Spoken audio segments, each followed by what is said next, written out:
everyone. In this video, we are going to cover parts of speech in grammar. We have started YouTube channel of BBN College AdWords. You can subscribe it if you find it relevant videos. Please subscribe our channel. So come to the grammar. Now I started a topic on the grammar. What is grammar? First of all, we understand the what is grammar. What is grammar? Here, what is grammar? So, grammar is the science which describes and deals the rules of a particular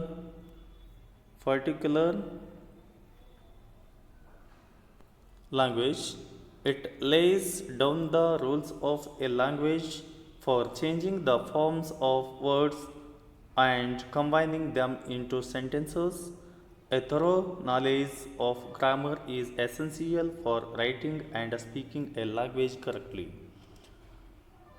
Another one definition of the grammar is a scientific study of language. Another one is a grammar is systematic study of language. Grammar ಅಂತಂದ್ರೆ ಏನಪ್ಪ ಅಂತಂದಾಗ ಇಲ್ಲಿ ವ್ಯಾಕರಣ ಅಂತ ಹೇಳ್ತೀವಿ.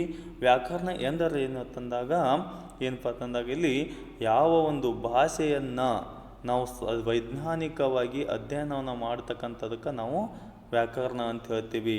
ಇನ್ನೊಂದು ಅರ್ಥದಲ್ಲಿ ಹೇಳಬೇಕಪ್ಪ ಅಂತಂದಾಗ ಭಾಷೆಯನ್ನು ನಾವು ಒಂದು ನಿಯಮಬದ್ಧವಾಗಿ ಅಧ್ಯಯನ ಮಾಡುವುದೇ ವ್ಯಾಕರಣ ಅಂಥೇಳಿ ಹೇಳಬಹುದು. ಸೊ ಫಸ್ಟ್ ಒನ್ ಏನು ಡೆಫಿನಿಷನ್ ಹೇಳ್ತದಪ್ಪ ಅಂತಂದಾಗ ಗ್ರಾಮರ್ ಈಸ್ ದ ಸೈನ್ಸ್. ಹಾಗಾದ್ರೆ ಗ್ರಾಮರ್ ಅಂತಕ್ಕಂಥದ್ದು ಒಂದು ವಿಜ್ಞಾನ which describes and deals the rules of particular language. ಏನೋ ನಿರ್ದಿಷ್ಟವಾಗಿರ್ತಕ್ಕಂತಹ ಭಾಷೆಯ ನಿಯಮಗಳನ್ನು ಏನಪ್ಪ ಅಂತಂದ್ರೆ ಡಿಸ್ಕ್ರೈಬ್ ಮಾಡ್ತಕ್ಕಂಥ ವೈಜ್ಞಾನಿಕವಾಗಿ ನಾವು ಅಧ್ಯಯನ ಮಾಡ್ತಕ್ಕಂಥದಕ್ಕೆ ನಾವು ವ್ಯಾಕರಣ ಅಂತ ಹೇಳ್ತೀವಿ. It lays down the rules of a language for changing the forms of words and combining them into sentences. ಅಂದ್ರೆ ಇದು ಏನಾಗ್ತದಪ್ಪ ಅಂತಂದಾಗ ಭಾಷೆಯಲ್ಲಿ ಒಂದೊಂದು ಏನು ಒಂದಕ್ಕೊಂದು ನಾವು ಸ್ಟ್ರಕ್ಚರನ್ನು ರಚನೆ ನಾವು ಒಳಗೊಂಡಿರ್ತಕ್ಕಂಥ ವಾಕ್ಯಗಳನ್ನು ಜೋಡಿಸ್ತಕ್ಕಂಥದ್ದಾಗಿರ್ಬೋದು, ಶಬ್ದಗಳನ್ನು ಜೋಡಿಸ್ತಕ್ಕಂಥದ್ದಾಗಿರ್ಬೋದು, ಇವೆಲ್ಲವನ್ನು ಮಾಡಬೇಕಪ್ಪ ಅಂತಂದಾಗ ಅದಕ್ಕೆ ಭಾಷೆಯ ಒಂದು ನಿಯಮಗಳನ್ನು ಒಳಗೊಂಡಿರುತ್ತದೆ. Then a thorough knowledge of a grammar is essential for writing and speaking a language correctly. ನಾವು ಯಾವ ಒಂದು ಭಾಷೆಯನ್ನು ಮಾತನಾಡಬೇಕಪ್ಪ ಅಂತಂದಾಗ ಮತ್ತು ಬರೀಬೇಕಪ್ಪ ಅಂತಂದಾಗ ನಾವು ಏನು ಮಾಡಬೇಕು, ಆ ಒಂದು ಕರೆಕ್ಟಾಗಿ ಸರಿಯಾಗಿ ನಾವು ಉಪಯೋಗಿಸ್ತಕ್ಕಂತಹ ಭಾಷೆಯನ್ನು ಏನು ನಾವು ಉಪಯೋಗಿಸ್ಬೇಕಪ್ಪ ಅಂತಂದಾಗ ಅಲ್ಲಿ ರೈಟಿಂಗ್ದಲ್ಲಿ ಮತ್ತು ಮಾತನಾಡ್ತಕ್ಕಂತಹ ಸಂದರ್ಭದಲ್ಲಿ ಆ ಒಂದು ಗ್ರಾಮರ್ ಬಗ್ಗೆ ನಮಗೇನು ಬೇಕು, ಜ್ಞಾನ ಕಂಪಲ್ಸರಿ ಇರಬೇಕು. ಅಂದರ್ ಒನ್ ಡೆಫಿನಿಷನ್ ಏನು ಹೇಳ್ತದಪ್ಪ ಅಂತಂದಾಗ grammar is a scientific study of the language. ಅಂದರೆ ಇದು ಸಿಂಪಲ್ಲಾಗಿ ನಾವು ಶಾರ್ಟ್ಕಟ್ನಾಗ ಹೇಳ್ಬೋದು. Grammar is scientific study of language.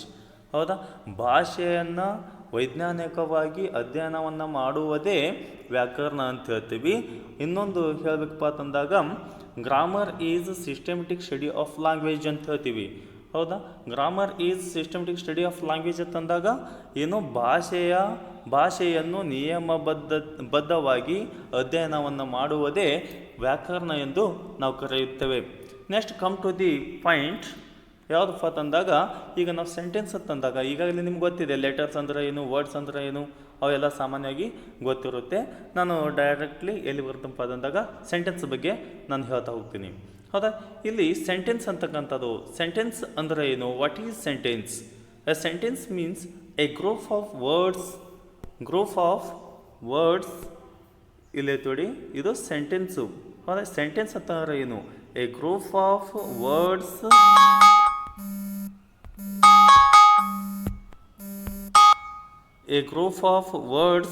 arranged in a manner which makes a complete sense is called a sentence, and it based on the meaning and sense the sentence can be classified as declarative or assertive, interrogative, imperative, exclamatory sentence. So these are the main kinds of the sentences. So what is sentence? What is sentence ಅಂತಂದಾಗ a group of words arranged in a manner which makes a complete sense is called a sentence ಅಂತ ಹೇಳ್ತೀವಿ. ಒಂದು sentence ಆಗಬೇಕಪ್ಪ ಅಂತಂದಾಗ ಒಂದು ಪದಗಳ ಗುಂಪುಗಳ ಕೂಡಿದಾಗ ಅಂದ್ರೆ ಪದಗಳ ಗುಂಪಿಗೆ ನಾವು ಏನಂತ ಹೇಳ್ತೀವಿ, ವಾಕ್ಯ ಅಂತ ಹೇಳ್ತೀವಿ. ಆ ವಾಕ್ಯ ಹೇಗಿರಬೇಕಪ್ಪ ಅಂತಂದಾಗ ಕಂಪ್ಲೀಟ್ ಸೆನ್ಸು ಮತ್ತು ಅದರ ಒಂದು ಮೀನಿಂಗನ್ನು ಒಳಗೊಂಡಿರಬೇಕು ಅಂದಾಗ ಮಾತ್ರ ನಾವು ಏನು ಹೇಳ್ತೀವಿ, ಆ ಒಂದು ಸೆಂಟೆನ್ಸ್ ಅಂತ ಹೇಳ್ತೀವಿ. ಸೊ ಇಲ್ಲಿ ಈ ಸೆಂಟೆನ್ಸ್ಗಳನ್ನು based on meaning and sense the sentence can be classified as ಅಂದ್ರೆ ಒಂದು ಕೆಲವೊಂದಿಷ್ಟು ಏನು ವರ್ಗೀಕರಣವನ್ನು ಮಾಡೀವಿ, ಭಾಗಗಳನ್ನು ಮಾಡೀವಿ ಏನು ಸೆಂಟೆನ್ಸ್ಗಳ ಬಗ್ಗೆ. ಇಲ್ಲಿ ಮೊದಲನೇದಾಗಿ ಡಿಕ್ಲರೇಟಿವ್ ಆರ್ ಅಸರ್ಟಿವ್ ಸೆಂಟೆನ್ಸ್ ಅಂತ ಹೇಳ್ತೀವಿ, ಇಂಟ್ರಾಗೇಟಿವ್ ಅಂತ ಹೇಳ್ತೀವಿ, ಇಂಪರೇಟಿವ್ ಸೆಂಟೆನ್ಸ್ ಅಂತ ಹೇಳ್ತೀವಿ, ಎಕ್ಸ್ಕ್ಲಾಮೇಟರಿ ಸೆಂಟೆನ್ಸ್ ಅಂತ ಹೇಳ್ತೀವಿ. ಹೌದಾ, ಇವಾಗ ನಾವು ಒಂದೊಂದಾಗಿ ನೋಡೋಣ. What is declarative or assertive sentence ಅಂತಕ್ಕಂಥದ್ದನ್ನು ನಾವು ತಿಳಿದುಕೊಳ್ಳೋಣ. ಹೌದಾ, ಇಲ್ಲಿ ಡಿಕ್ಲರೇಟಿವ್ ಆರ್ ಅಸರ್ಟಿವ್ ಸೆಂಟೆನ್ಸ್ ಅಂತಂದ್ರೆ ಏನು? A sentence which makes a statement or association is called declarative or assertive sentence ಅಂತ ಹೇಳ್ತೀವಿ ನಾವು. ಡಿಕ್ಲೇರ್ ಮಾಡಬೇಕದು ಘೋಷಣೆಯನ್ನು ಮಾಡ್ತಕ್ಕಂಥ ಯಾವ ವಾಕ್ಯವನ್ನು ಏನಪ್ಪ ಅಂತಂದ್ರೆ ಆ ಸ್ಟೇಟ್ಮೆಂಟ್ ಹೇಳಿಕೆ ಆಗಿರ್ಬೋದು ಅಥವಾ ನಿಶ್ಚಿತವಾಗಿ ಹೇಳ್ತಕ್ಕಂಥದಕ್ಕೆ ನಾವು ಏನಂತ ಹೇಳ್ತೀವಿ, ಇಲ್ಲಿ ಏನಪ್ಪ ಅಂತಂದ್ರೆ ಆ ಒಂದು ಸ್ಟೇಟ್ಮೆಂಟ್ ಸೆಂಟೆನ್ಸ್ ಏನಾಗ್ತಿರ್ಬೇಕು, ಅದು ಸ್ಟೇಟ್ಮೆಂಟನ್ನು ಕೊಡ್ತಿರಬೇಕು, ಹೇಳಿಕೆಯನ್ನು ಕೊಡ್ತಿರಬೇಕು ಮತ್ತು ನಿಶ್ಚಿತಾರ್ಥಕವಾಗಿರ್ತಕ್ಕಂತಹ ಹೇಳ್ತಕ್ಕಂಥ ವಾಕ್ಯಗಳಿಗೆ ನಾವು ಏನಂತ ಹೇಳ್ತೀವಿ, ಡಿಕ್ಲರೇಟಿವ್ ಅಥವಾ ಅಸರ್ಟಿವ್ ಸೆಂಟೆನ್ಸ್ ಎಂದು ಕರೆಯುತ್ತೇವೆ. ಫಾರ್ ಎಕ್ಸಾಂಪಲ್ ನಾವು ಇಲ್ಲಿ ತೆಗೆದುಕೊಂಡಾಗ ನೋಡಿ, example, the earth is round ಏನಾಗ್ತಾ ಇದೆಯಪ್ಪ ಅಂತಂದಾಗ ಇದು ಅಸರ್ಟಿವ್. ಹೌದಾ, ಇದು ಅಸರ್ಟಿವ್ ಆಗಿರ್ಬೋದು ಅಥವಾ ಅಲ್ಲಿ ನೆಗೆಟಿವ್ ಸೆಂಟೆನ್ಸ್ ಕೂಡ ಆಗಿರ್ಬೋದು. ಇಲ್ಲಿ ದಿಸ್ ಈಸ್ ದ ಸ್ಟೇಟ್ಮೆಂಟ್. ಹೌದಾ, ಇದು ಒಂದು ಸ್ಟೇಟ್ಮೆಂಟ್ ಇದೆ. ಹೌದಾ, ಸ್ಟೇಟ್ಮೆಂಟ್ ಒಂದು ಹೇಳಿಕೆಯನ್ನು ಹೇಳ್ತಕ್ಕಂಥದ್ದು. ಹೌದಾ, ದ ಅರ್ತ್ ಈಸ್ ರೌಂಡ್. ಹೌದಾ, ಏನು ಹೀಗಂದಾಗ ಏನಪ್ಪ ಅಂತಂದಾಗ ಭೂಮಿಯು ಸುತ್ತಲ್ಪಡುತ್ತದೆ, ಭೂಮಿ ಸುತ್ತಲ್ಪಡುತ್ತದೆ ಅಂತಕ್ಕಂಥದ್ದನ್ನು ಇಲ್ಲಿ ನಾವು ಕನ್ನಡದಲ್ಲಿ ನಾವು ತಿಳ್ಕೊಳ್ಬೋದು. ನೆಕ್ಸ್ಟ್ ಅಂದರ್ ಒನ್ ಎಕ್ಸಾಂಪಲ್ ಅಂತ ತಗೊಂಡಾಗ the engine won't start. The engine won't start ಅಂತಕ್ಕಂಥದ್ದು ಇದೆ ನೋಡಿ, ಇದು ಕೂಡ ಏನು ಹೇಳ್ತಾ ಇದೆ, ಸ್ಟೇಟ್ಮೆಂಟನ್ನು ಹೇಳ್ತಾ ಇದೆ, ಡಿಕ್ಲರೇಟಿವ್ ಮಾಡ್ತಾ ಇದೆ. ಹೌದಾ, this is the a declarative sentence or assertive sentence. Next come to the interrogative ಸೆಂಟೆನ್ಸನ್ನು ನಾವು ನೋಡೋಣ. ಹೌದಾ, ವಾಟ್ ಈಸ್ ಇಂಟ್ರಾಗೇಟಿವ್ ಸೆಂಟೆನ್ಸ್? ಏನು ಹಾಗಂದ್ರೆ ಇಂಟ್ರಾಗೇಟಿವ್ ಸೆಂಟೆನ್ಸ್ ಅಂತಂದ್ರೆ ಏನು? ಹೌದಾ, a sentence which asks a question is called an interrogative sentence. ಏನು ಕೇಳಬೇಕದು? A sentence which asks a question is called an interrogative sentence. ನಾವು ಕೇಳ್ತಕ್ಕಂತಹ ಪ್ರಶ್ನೆಯ ವಾಕ್ಯಗಳಿಗೆ ನಾವು ಪ್ರಶ್ನಾರ್ಥಕ ವಾಕ್ಯ ಎಂದು ಕರೆಯುತ್ತೇವೆ. ಅದರ ಒಂದು ಎಕ್ಸಾಂಪಲನ್ನು ನಾವು ನೋಡಿದಾಗ, where is the market. Where is the market. Where is the market ಅಂತಂದಾಗ ಏನಪ್ಪ ಅಂತಂದ್ರೆ ಮಾರ್ಕೆಟು ಎಲ್ಲಿದೆ ಅಂತಕ್ಕಂಥದ್ದನ್ನು ಕೇಳ್ತಾ ಇದ್ರು, ಕ್ವಶನನ್ನು ಮಾಡ್ತಕ್ಕಂಥದ್ದು. ಹೌದಾ, ಇವುಗಳಿಗೆ ನಾವು ಏನಂತ ಹೇಳ್ತೀವಿ, ಇಂಟ್ರಾಗೇಟಿವ್ ಸೆಂಟೆನ್ಸ್ ಅಂತ ಹೇಳ್ತೀವಿ. ಅಂದರ್ one question, will the engine start? Which will the engine start? ಏನಾಗಿದೆ, ಆ ಎಂಜಿನು ಏನು ಸ್ಟಾರ್ಟ್ ಆಗಿದೆ ಅಂತಕ್ಕಂಥದ್ದನ್ನು ಕ್ವಶನನ್ನು ಕೇಳ್ತಕ್ಕಂಥದ್ದು. ಇಂಥ ಒಂದು ಕ್ವಶನ್ಸ್ಗಳನ್ನು ಕೇಳ್ತಕ್ಕಂಥವುಗಳಿಗೆ ನಾವು ಏನಂತ ಹೇಳ್ತೀವಿ, ಇಂಟ್ರಾಗೇಟಿವ್ ಸೆಂಟೆನ್ಸ್ ಅಂತ ಹೇಳ್ತೀವಿ. ನೆಕ್ಸ್ಟ್ ಬರ್ತಕ್ಕಂಥದ್ದು ಯಾವುದಪ್ಪ ಅಂತಂದಾಗ ಇಂಪೆರೇಟಿವ್ ಸೆಂಟೆನ್ಸ್ ಅಂತಕ್ಕಂಥದ್ದು. ಇಂಪೆರೇಟಿವ್ ಸೆಂಟೆನ್ಸ್ ಅಂತ ಹೇಳ್ತೀವಿ. ಈ ಇಂಪೆರೇಟಿವ್ ಸೆಂಟೆನ್ಸ್ ಏನು ಹೇಳ್ತತಿ? Imperative sentence. Imperative sentence, a sentence which expresses a command, request, entreaty or wish is called an imperative sentence. ನಾವು ಯಾವುದೋ ಒಂದು ಭಾವನೆಗಳನ್ನು ವ್ಯಕ್ತಪಡಿಸ್ತಕ್ಕಂಥದ್ದಾಗಿರ್ಬೋದು ಅಥವಾ ಕಮ್ಯಾಂಡನ್ನು ಮಾಡ್ತಕ್ಕಂಥದ್ದಾಗಿರ್ಬೋದು, ಏನು ವಿನಂತಿಯನ್ನು ಮಾಡಿಕೊಳ್ತಕ್ಕಂಥದ್ದಾಗಿರ್ಬೋದು, ಯಾರಿಗಾರು ನಾವು ಶುಭಾಶಯಗಳನ್ನು ಹೇಳ್ತಕ್ಕಂಥದ್ದಾಗಿರ್ಬೋದು, ಇವುಗಳನ್ನು ಹೇಳ್ತಕ್ಕಂತಹ ವಾಕ್ಯಗಳಿಗೆ ನಾವು ಏನಂತ ಹೇಳ್ತೀವಿ, ಇಂಪೆರೇಟಿವ್ ಸೆಂಟೆನ್ಸ್ ಅಂತ ಹೇಳ್ತೀವಿ.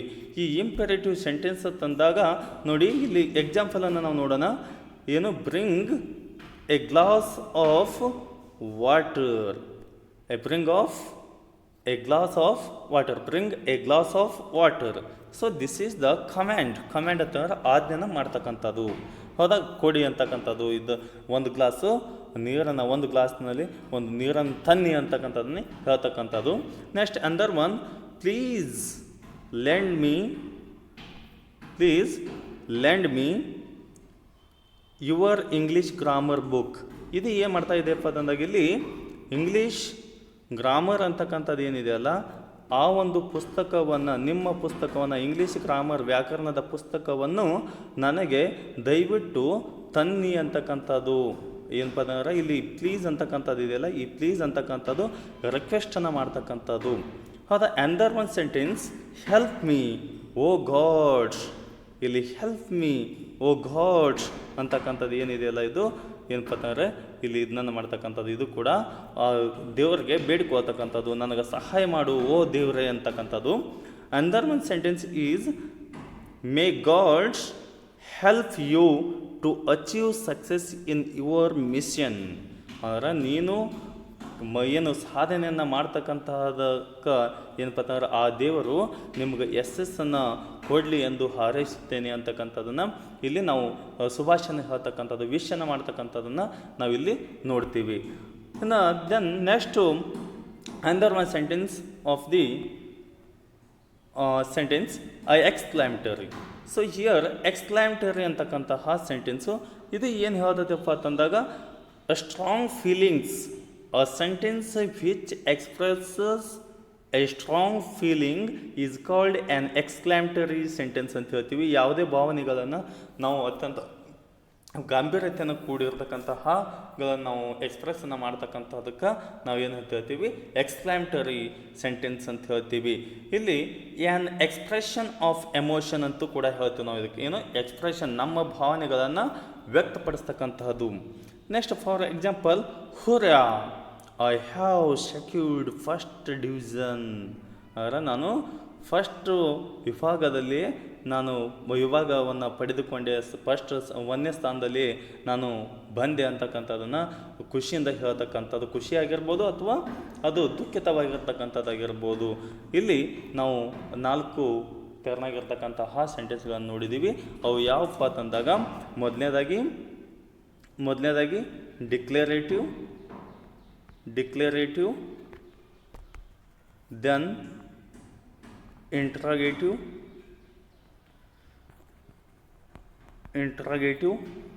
Then imperative, then exclamatory sentences. These are a 4 kinds of the sentences. Okay, next one, come to the sentence and its parts. The sentence, its parts. ಇಲ್ಲಿ ವಾಕ್ಯಗಳು ಮತ್ತು ಅದರ ಒಂದು ಭಾಗಗಳನ್ನು ನಾವು ಇಲ್ಲಿ ತಿಳಿದುಕೊಳ್ಳೋಣ. ಇಲ್ಲಿ ಇವಾಗಲೇ ನಾವು ಸೆಂಟೆನ್ಸ್ಗಳನ್ನು ನೋಡಿದ್ದೀವಿ. ಆ ಸೆಂಟೆನ್ಸ್ ಅಂತಂದ್ರೇನು ಮತ್ತು ಅದರ ಭಾಗಗಳನ್ನು ನಾವು ಇಲ್ಲಿ ನೋಡೋಣ, ಏನೇನು ಒಳಗೊಂಡಿರ್ತೈತಿ. ಒಂದು ಸೆಂಟೆನ್ಸ್ ಇದ್ದಾಗ ಆ ಒಂದು ಸೆಂಟೆನ್ಸಲ್ಲಿ ಭಾಗಗಳಾಗಿ ನಾವು ಒಡೆದು ಹಾಕಬೇಕಾದಾಗ ಅದು ಏನೇನು ಒಳಗೊಂಡಿರ್ತೈತಿ ಅನ್ನೋದನ್ನು ಇವಾಗ ನಾವು ಇಲ್ಲಿ ನೋಡೋಣ. ಇಲ್ಲಿ ಸೆಂಟೆನ್ಸ್ ಅಂತಕ್ಕಂಥದ್ದು, A sentence is an independent unit of expression made up of two parts, subject and predicate. ಅಂದರೆ ಇಲ್ಲಿ ಒಂದು ವಾಕ್ಯವನ್ನು ನಾವು ಇಂಡಿಪೆಂಡೆಂಟಾಗಿ ಏನು ಎಕ್ಸ್ಪ್ರೆಷನನ್ನು ಮಾಡ್ತಕ್ಕಂಥದ್ದು ಏನಪ್ಪ ಅಂತಂದರೆ ಇಲ್ಲಿ 2 ಭಾಗಗಳನ್ನಾಗಿ ನಾವು ನೋಡ್ತೀವಿ. ಒಂದು ಸಬ್ಜೆಕ್ಟು, ಇನ್ನೊಂದು ಪ್ರೆಡಿಕೇಟ್ ಅಂತಕ್ಕಂಥದ್ದು ಇಲ್ಲಿ ನಾವು ನೋಡ್ತೀವಿ. ಇಲ್ಲಿ ಸಬ್ಜೆಕ್ಟ್ ಅಂದ ತಕ್ಷಣ ನಾವು ಇಲ್ಲಿ ಏನಂತ ಹೇಳಬಾರ್ದು, ವಿಷಯ ಅಲ್ಲ, ಇಲ್ಲಿ ಕರ್ತೃ ಅಂತ ಹೇಳ್ತೀವಿ. ಕರ್ತೃ ಮುಂದಿನ ಭಾಗವನ್ನು ನಾವು ಏನಂತ ಹೇಳ್ತೀವಿ, ಪ್ರೆಡಿಕೇಟ್ ಅಂತ ಹೇಳ್ತೀವಿ. ಇಲ್ಲಿ in writing a sentence begins with a capital letters, ends with a stop, a question or exclamation marks. ಇಲ್ಲಿ ನೋಡಿ, ಇಟ್ಸ್ ಅ ವೆರಿ ಸಿಂಪಲ್. ಏನಿದೆ ಇಲ್ಲಿ, in writing A sentence begins with A capital letters. ನಾವು ಯಾವುದೋ ಒಂದು ವಾಕ್ಯವನ್ನು ನಾವು ಬರಬೇಕಪ್ಪ ಅಂತಂದಾಗ ಅದರ ಮುಂಚಿತವಾಗಿ ಮೊದಲನೇ ಅಕ್ಷರವನ್ನು ನಾವು ಕ್ಯಾಪಿಟಲ್ ಆಗಿ ಬರಿತೀವಿ. ಇದು ನೆಕ್ಸ್ಟ್ ಏನಾಗ್ತದಪ್ಪ ಅಂತಂದಾಗ ಮುಕ್ತಾಯದ ವಾಕ್ಯದ ಕೊನೆಯ ಹಂತದಲ್ಲಿ ಫುಲ್ ಸ್ಟಾಪ್ ಆಗಿರ್ಬೋದು, ಅಥವಾ ಕ್ವಶನ್ ಆಗಿರ್ಬೋದು, ಅಥವಾ ಎಕ್ಸ್ಕ್ಲಾಮೇಷನ್ ಮಾರ್ಕ್ಸ್ ಆಗಿರ್ಬೋದು. ಇಲ್ಲಿ ಆ ಒಂದು ಚಿಹ್ನೆಗಳನ್ನು ನಾವು ಬಳಸ್ತೀವಿ. ನೆಕ್ಸ್ಟ್ ಬರ್ತಕ್ಕಂಥದ್ದು ಏನಪ್ಪ ಅಂತಂದಾಗ, ಈಗ ನಾವು ಪ್ರಿಡಿಕೇಟು ಮತ್ತು ಸಬ್ಜೆಕ್ಟು ಅಂತಕ್ಕಂಥದ್ದು ನೋಡಿದ್ದೀವಿ. ಆ ಸಬ್ಜೆಕ್ಟ್ ಮತ್ತು ಪ್ರಿಡಿಕೇಟನ್ನು ನಾವು ಒಂದೊಂದಾಗಿ ಇಲ್ಲಿ ಅಧ್ಯಯನ ಮಾಡೋಣ. Let's go to I study about the one by one of the subject and predicate. ಈಗ ಸಬ್ಜೆಕ್ಟು ಮತ್ತು ಪ್ರಿಡಿಕೇಟನ್ನು ನಾವು ನೋಡೋಣ. ಇಲ್ಲಿ the two main parts of a sentence ಏನಪ್ಪ ಅಂತಂದಾಗ, there are a two parts. One is the subject and other one is the predicate. ಹೌದಾ? Subject ಅಂತಂದ್ರೆ ಏನು? ನಾವು ಸಬ್ಜೆಕ್ಟ್ ಅಂತಕ್ಕಂಥದ್ದನ್ನು ತಿಳ್ಕೋಬೇಕು. Subject is the naming parts of the sentence about which something is said or reported. It may be a word or phrase. ನೋಡಿ, ಇಲ್ಲಿ ಏನು ಹೇಳ್ತದಪ್ಪ ಅಂತಂದಾಗ, ರಿಪೋರ್ಟ್ ಯಾರು ಮಾಡ್ತಾರೋ ಆ ಕರ್ತೃ ಮಾಡ್ತಾನೋ ಆ ಕರ್ತೃವಿನ ಬಗ್ಗೆ ಹೇಳ್ತಕ್ಕಂಥದಕ್ಕೆ ನಾವು ಏನಂತ ಹೇಳ್ತೀವಿ? ಸಬ್ಜೆಕ್ಟ್ ಅಂತ ಹೇಳ್ತೀವಿ. ಇಲ್ಲಿ ಸಬ್ಜೆಕ್ಟ್ ಅಂತ ಅಂದಾಗ ನೋಡಿ, ಒಂದು for example Virat Kohli is our test cricket captain. ನಾವು ನೋಡಿ, ಇಲ್ಲಿಗೆ ವಿರಾಟ್ ಕೊಹ್ಲಿ ಅಂತಕ್ಕಂಥದ್ದು ಏನಿದೆಯೋ ಇದು ಏನಿದೆ? ಸಬ್ಜೆಕ್ಟ್ ಇದೆ. ಇದು ಸಬ್ಜೆಕ್ಟು. ಇನ್ನು ಮಿಕ್ಕಿದೆಲ್ಲವೂ ಇದು ಏನಪ್ಪ ಅಂತಂದಾಗ ಇಲ್ಲಿ ಪ್ರಿಡಿಕೇಟಿವ್ ಸೆಂಟೆನ್ಸ್ ಅಂತ ಹೇಳ್ತೀವಿ. ಹೌದಾ? ಇಲ್ಲಿ ಪ್ರಿಡಿಕೇಟ್ ಸೆಂಟೆನ್ಸ್ ಅಂತಂದ್ರೆ ಏನು? ಪ್ರಿಡಿಕೇಟ್ ಸೆಂಟೆನ್ಸ್ ಅಂತ ಅಂದ್ರೆ ಏನು? ಇಲ್ಲಿ ನೋಡಿ, this part of the sentence is the parts that speaks about the subject. It includes complement to.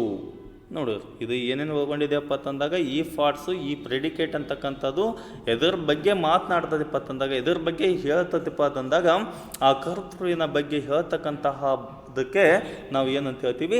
Predicate ಅಂತ ಹೇಳ್ತೀವಿ. ಆ ಪ್ರೆಡಿಕೇಟು ಏನು ಒಳಗೊಂಡಿದೆಯಪ್ಪ ಅಂತಂದಾಗ ಕಾಂಪ್ಲಿಮೆಂಟ್ ಆಗಿರ್ತಕ್ಕಂತಹ ಒಂದು ಮೀನಿಂಗ್, ಫುಲ್ ಕಂಪ್ಲೀಟೆಡ್ ಮೀನಿಂಗನ್ನು ಒಳಗೊಂಡಿರ್ತಕ್ಕಂಥದ್ದು ಕೂಡ ಇದು ಒಳಗೊಂಡಿರ್ತೈತಿ. Then for example, the oldest hostel of the university, a collapsed last night.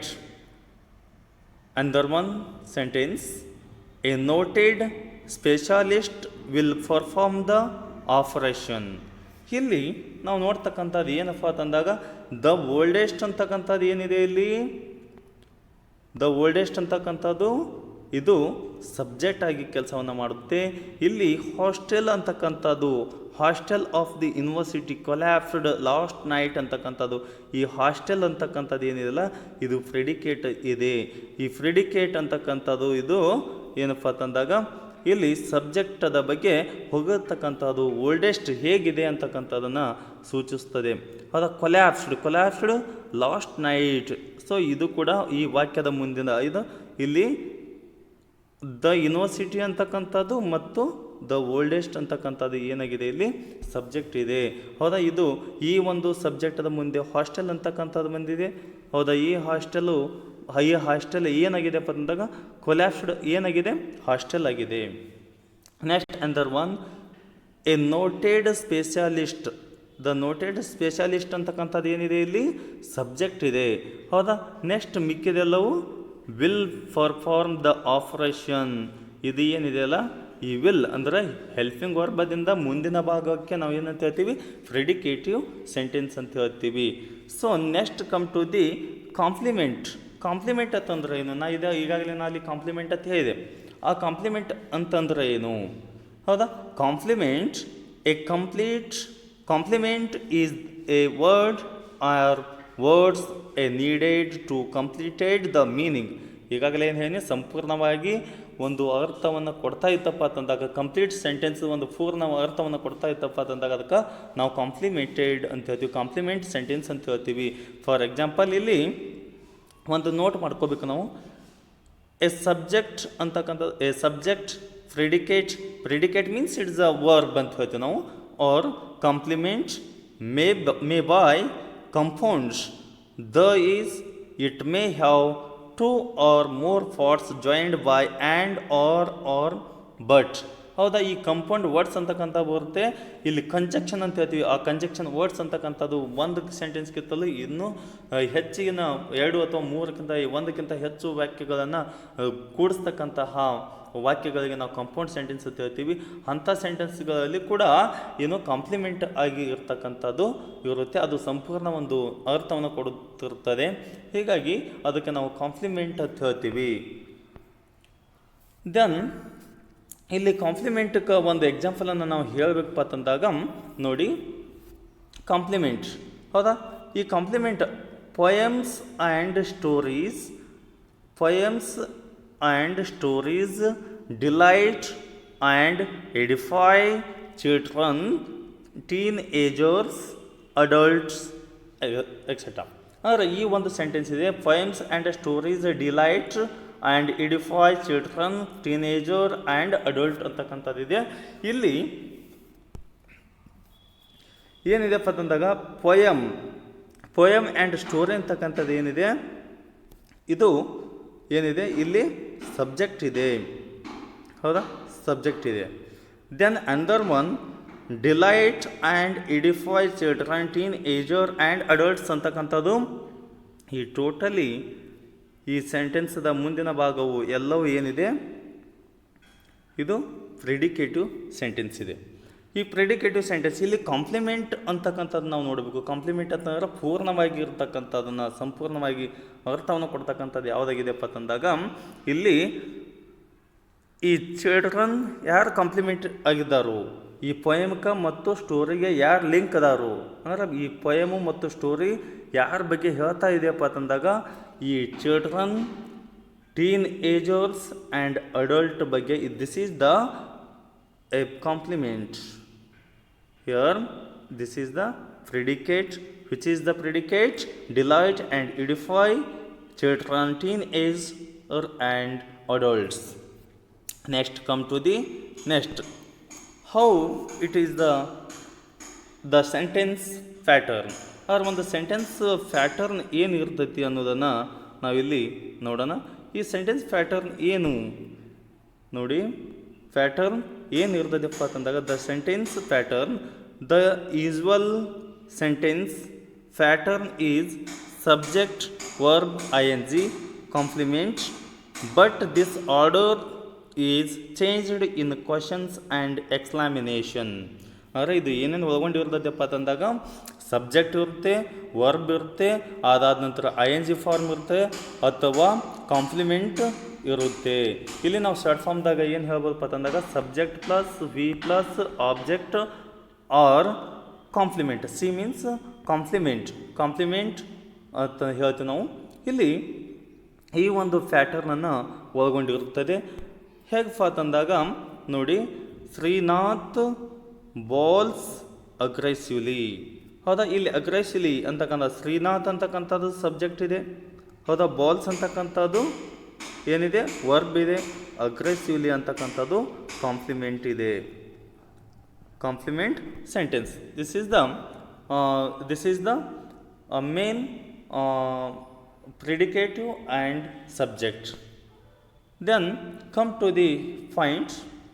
Mainly first I told and then it's a brief concept of the grammar and the sentences.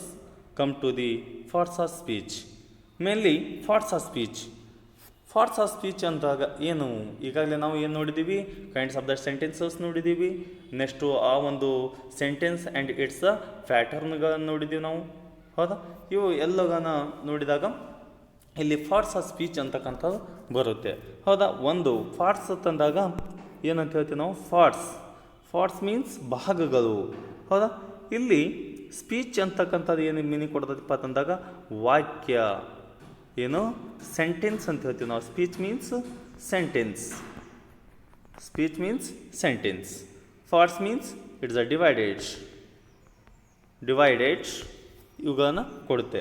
ಹೌದಾ, ಇಲ್ಲಿ parts of speech ಅಂದಾಗ what is parts of speech? A words are divided into different kinds or classes according to the purpose for which there are used. Different kinds of words are called parts of speech ಅಂತ ಹೇಳ್ತೀವಿ. ಹೌದಾ, words are divided into different kinds, ಬೇರೆ ಬೇರೆ ಪ್ರಕಾರಗಳಲ್ಲಿ, ಬೇರೆ ಬೇರೆ ವರ್ಗಗಳಲ್ಲಿ ಏನಪ್ಪ ಅಂತಂದ್ರೆ ವಿಂಗಡಣೆಯನ್ನು ಮಾಡ್ತಕ್ಕಂತಹ ಶಬ್ದಗಳು ಏನದಾವೋ ಅವುಗಳನ್ನು ನಾವು ಏನು ಮಾಡ್ತೀವಿ, ಅವುಗಳನ್ನು ಒಡೆದು ನಾವು ಡಿಫ್ರೆಂಟ್ ಕೈಂಡ್ಸ್ ವರ್ಡ್ಸ್ ಅಂದರೆ ಬೇರೆ ಬೇರೆ ವಿಧಗಳಲ್ಲಿ, ಬೇರೆ ಬೇರೆ ಭಾಗಗಳಲ್ಲಿ ಇರುವ ಶಬ್ದಗಳಿಗೆ ನಾವು ಏನಂತ ಹೇಳ್ತೀವಿ, ಪಾರ್ಟ್ಸ್ ಆಫ್ ಸ್ಪೀಚ್ ಎಂದು ಕರೆಯುತ್ತೇವೆ. ಇಲ್ಲಿ next another one definition of the parts of speech. Different words used in a sentence have different functions.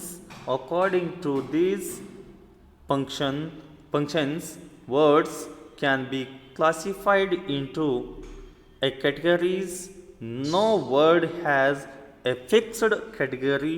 Its a category depends upon its a function in a sentence. These 8 categories are called parts of speech ಅಂತ ಹೇಳ್ತೀವಿ. ಇದರ ಒಳಗಡೆ ಸುಮಾರು 8 ಭಾಗಗಳನ್ನು ನಾವು ನೋಡ್ಬೋದು. ಸುಮಾರು 8 ಭಾಗಗಳನ್ನು ವಾಕ್ಯಗಳಲ್ಲಿ ನಾವು 8 ಭಾಗಗಳಲ್ಲಿ ನಾವು ವಿಂಗಡಣೆಯನ್ನು ಮಾಡಿ ನಾವು ನೋಡ್ಬೋದು. ಒಂದು ವಾಕ್ಯನ ನಾವು ಏನು ಮಾಡ್ಬೋದು, ಅದನ್ನು ಒಂದು ಶಬ್ದಗಳ ಮುಖಾಂತರ ಶಬ್ದದ ಒಂದು ಗುಂಪನ್ನು ಒಡೆದು ಹಾಕಿ ನಾವು 8 ಪ್ರಕಾರಗಳಲ್ಲಿ ನಾವು ಇವುಗಳನ್ನು ನೋಡ್ಬೋದು. Next another one definition of the parts of speech. Words are classified into different kinds or groups called parts of speech. It is a very simple. Words are classified into different kinds or groups called parts of speech. According to their we use and function in a sentence. They are 8 in number, like noun, pronoun, adjective, verb, adverb, preposition, conjunction and interjection. There are 8 numbers in the parts of speech. Then now let us study about the one by one noun. First one, a noun. Noun ತಂದಾಗ noun, there are 8 numbers in parts of speech. Parts of ಸ್ಪೀಚಲ್ಲಿ ನಾವು ಏನಂತ ಹೇಳ್ತೀವಿ, 8 ಪ್ರಕಾರಗಳನ್ನು ನಾವು ನೋಡ್ತೀವಿ. ಇಲ್ಲಿ ಮೊದಲನೇದಾಗಿ ಬರ್ತಕ್ಕಂಥದ್ದು ನೌನ್ ಅಂತಕ್ಕಂಥದ್ದು.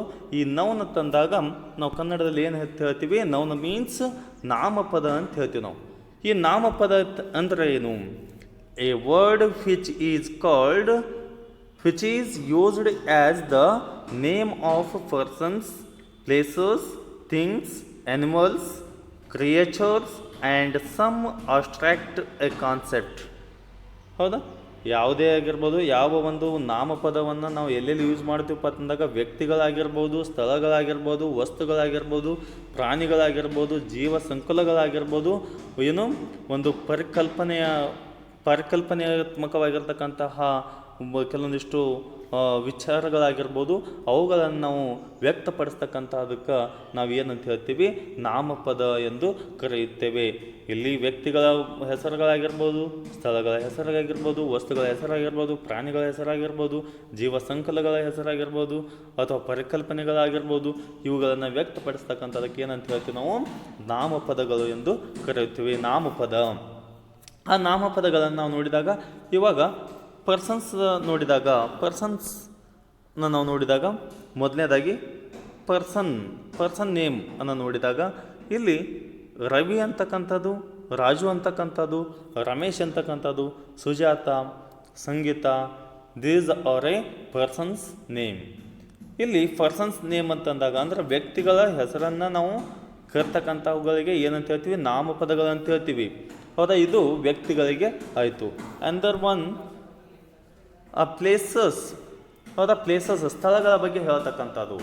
ಹೌದಾ, ಸ್ಥಳಗಳ ಅಂತಕ್ಕಂಥದ್ದು ಆ ಸ್ಥಳಗಳನ್ನು ವ್ಯಕ್ತಪಡಿಸ್ತಕ್ಕಂಥದಕ್ಕೆ ನಾವೇನಂತ ಹೇಳ್ತೀವಿ, ಪ್ಲೇಸಸ್ ಅಂತ ಹೇಳ್ತೀವಿ. ನಾಮಪದಗಳು ಅಂತ ಹೇಳ್ತೀವಿ. ಅಂಥ ನಾಮಪದಗಳು ನೇಮ್ಸ್ ಆಫ್ ಪ್ಲೇಸ್ ಅಂತ ಹೇಳ್ತೀವಿ. ಪ್ಲೇಸಸ್ ಆಫ್ ನೌನ್ ಅಂತ ಹೇಳ್ತೀವಿ. ಇಲ್ಲಿ Dharwad, for example Dharwad, Mudhol, Yadavad and then Jamkhand etcetera. These are a place name. Another one things. Things like a pen, book, fan, bag, desk, board and then chalkfish. These are a things name. Under one animal names. Animals name like a buffalo, dog, elephant, horse, etc. These are a animals name. Under one creature names. Creature means ಜೀವ ಸಂಕುಲಗಳು ಅಂತ ಹೇಳ್ತೀವಿ ನಾವು. ಇಲ್ಲಿ bed ಬಗ್, snake, frog, house fly. ಇಲ್ಲಿ ಹಾವುಗಳಾಗಿರ್ಬೋದು, ಕಪ್ಪೆಗಳಾಗಿರ್ಬೋದು, ನೊಣ ಆಗಿರ್ಬೋದು, ಹೌದಾ, ತಗಣಿ ಆಗಿರ್ಬೋದು, ಉಣ್ಣೆ ಆಗಿರ್ಬೋದು, ಇಂಥವುಗಳಿಗೆ ನಾವು ಏನಂತ ಹೇಳ್ತೀವಿ, ಇವು ಕ್ರಿಯೇಚರ್ಸ್ ನೌನ್ಸ್ ಅಂತ ಹೇಳ್ತೀವಿ. ಇನ್ನು ಅಬ್ಸ್ಟ್ರಾಕ್ಟ್ ಕಾನ್ಸೆಪ್ಟ್ಸ್ ಅಂತ ಹೇಳ್ತೀವಿ. ಇವು ಕಣ್ಣಿಗೆ ಕಾಣದೇ ಇರತಕ್ಕಂಥವುಗಳು. ಅಬ್ಸ್ಟ್ರಾಕ್ಟ್ ಕಾನ್ಸೆಪ್ಟ್ ಅಂತಂದಾಗ ಏನಪ್ಪ ಅಂತಂದ್ರೆ ಪರಿಕಲ್ಪನೆಗಳು ಅಂದ್ರೆ ಕಲ್ಪನಾತ್ಮಕವಾಗಿರ್ತಕ್ಕಂತಹ ನಾಮಪದಗಳು ಅಂತ ಹೇಳ್ತೀವಿ. For example heaven, winds, favour. ಈ ಫಾರ್ ಎಕ್ಸಾಂಪಲ್ ಹೆವನ್ ಅಂತಂದಾಗ ಹೆವನ್, ಹೌದಾ, ಗುಡ್ ಅಂತಕ್ಕಂಥದ್ದು ಕಣ್ಣಿಗೆ ಕಾಣಿಸೋದಿಲ್ಲ. ಕಣ್ಣಿಗೆ ಕಾಣದೇ ಇರತಕ್ಕಂಥವುಗಳಿಗೆ ನಾವು ಅಬ್ಸ್ಟ್ರಾಕ್ಟಿವ್ ಕಾನ್ಸೆಪ್ಟ್ಸ್ ಅಂತ ಹೇಳ್ತೀವಿ. ಹೆವನ್ ಅಂತಕ್ಕಂಥದ್ದು ಸ್ವರ್ಗ, ಹೌದಾ. ವಿಂಡ್ ಅಂತಕ್ಕಂಥದ್ದು ಗಾಳಿ ಕಣ್ಣಿಗೆ ಕಾಣೋದಿಲ್ಲ. ಪವರ್ ಅಂತಕ್ಕಂಥದ್ದು ವಿದ್ಯುತ್ ಅಂತ ಹೇಳ್ತೀವಿ. ಆ ವಿದ್ಯುತ್ ಏನು ಆ ತಂತಿಯಲ್ಲಿ ಏನಪ್ಪ ಅಂತಂದ್ರೆ ಅಥವಾ ಆ ಒಂದು ಕೇಬಲ್ನಲ್ಲಿ ಕರೆಂಟ್ ಇದೆ ಇಲ್ವೋ, ಪವರ್ ಇದೆ ಇಲ್ವೋ ಅನ್ನೋದನ್ನು ನಾವು ಅದನ್ನು ಮುಟ್ಟಿ ನೋಡಿದಾಗ ಗೊತ್ತಾಗುತ್ತೆ.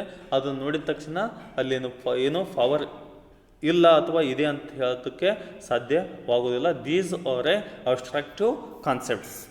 And come to the next, a pronoun. What is pronoun? A word which is used instead of a noun, yet avoids repetition of nouns in a sentence. ನೋಡಿ, ನಾಮಪದದ ಬದಲಾಗಿ ನಾವು ಸರ್ವನಾಮಪದವನ್ನು ಬಳಸುತ್ತೇವೆ. ಏನು? A word which is used instead of A noun yet avoids repetition of nouns in a sentence. ನಾವು ವಾಕ್ಯದಲ್ಲಿ ಬಳಸ್ತಕ್ಕಂಥದ್ದು ಏನಿದೆಯೋ ಆ ವಾಕ್ಯದಲ್ಲಿ ಆ ಒಂದು ನಾಮಪದದ ಬದಲಾಗಿ ಸರ್ವನಾಮಪದವನ್ನು ಬಳಸ್ತೀವಿ. ಆ ಸರ್ವನಾಮಪದವು ಏನು ಮಾಡ್ತದಪ್ಪ ಅಂತಂದಾಗ ವಾಕ್ಯದಲ್ಲಿ ನಾಮಪದದ ಒಂದು ಪುನರಾವರ್ತನೆಯನ್ನು ಏನಪ್ಪ ಅಂತಂದ್ರೆ ಪುನರಾವರ್ತನೆ ಆಗದೆ ಹಾಗೆ ನೋಡಿಕೊಳ್ಳುತ್ತದೆ. For example observe the following. ಒಂದು ಉದಾಹರಣೆಯನ್ನು ತೆಗೆದುಕೊಂಡಾಗ ಏನು ಹೇಳ್ಬೋದಪ್ಪ ಅಂತಂದಾಗ ಸಂಜನಾ ಸಾ. ನೋಡಿ, ಸಂಜನಾ ಅಂತಕ್ಕಂಥದ್ದು ಏನಿದೆ ಇಲ್ಲಿ ನಾಮಪದ ಇದೆ. ಸಂಜನಾ ಸಾ A garden, C vent into it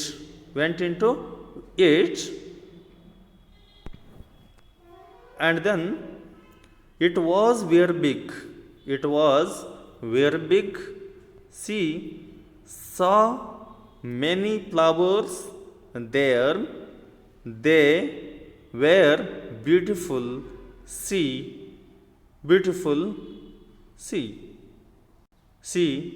liked them. ನೋಡಿ, ಇಲ್ಲಿ ಏನೇನಿದೆಯಪ್ಪ ಅಂತಕ್ಕಂಥದ್ದನ್ನು ನಾವು ನೋಡ್ಬೋದು. ಸಂಜನಾ ಅಂತಕ್ಕಂಥದ್ದು ಏನಿದೆ ಇಲ್ಲಿ, ಸಂಜನಾ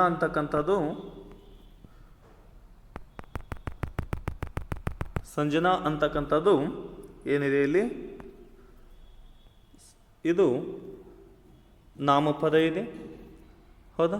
ನೆಕ್ಸ್ಟು ಸಿ ಅಂತಕ್ಕಂಥದ್ದು ಏನಿದೆ ಇಲ್ಲಿ, ಇದು ಸಿ ಅಂತಕ್ಕಂಥದ್ದು ಏನಿದೆ ಇದು ಪ್ರನೌನ್ ಇದೆ.